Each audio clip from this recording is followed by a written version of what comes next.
Here we are going to do a little demo on a test bench that's used for testing thief hatches used on production tanks in the oil field.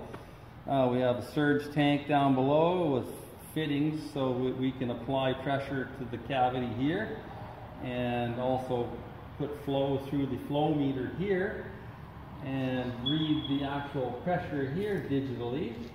And we can actually tell what this unit is set at, what it has for leak rate and blow off rate, and verify everything with this simple test procedure here.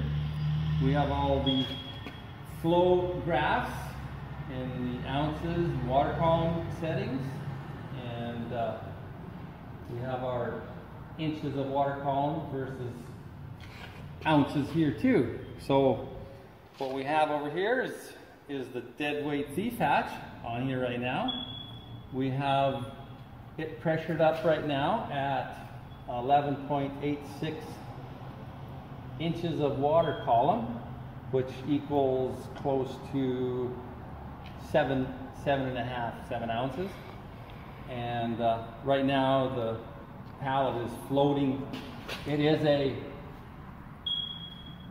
counter pressure suspended pallet, and it's actually inflated right now. You can see how it bounces here.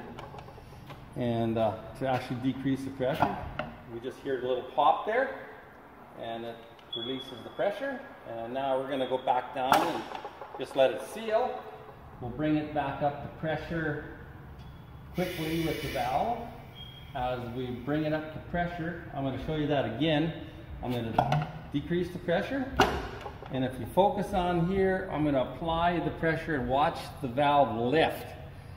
And it's lifting because the diaphragm is inflating and actually lifting the valve and the weight, so the complete weight or the complete seal is from the diaphragm to the seat. So there it goes.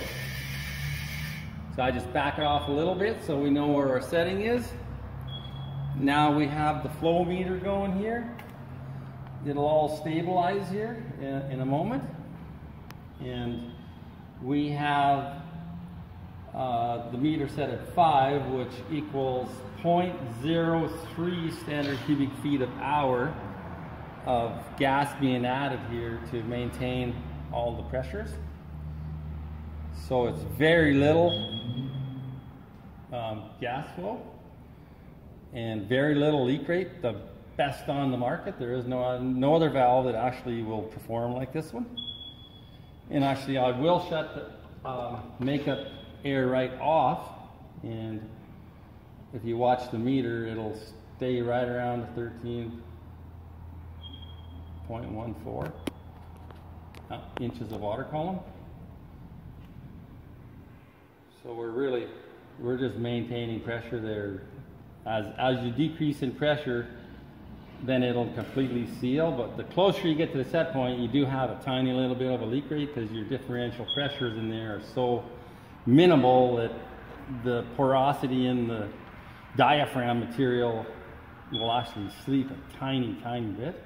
So we'll put the purge rate back on.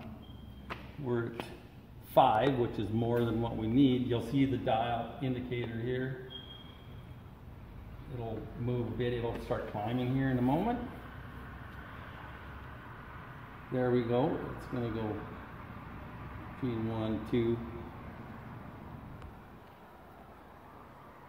There we go. We see a little bit of climb in the setting.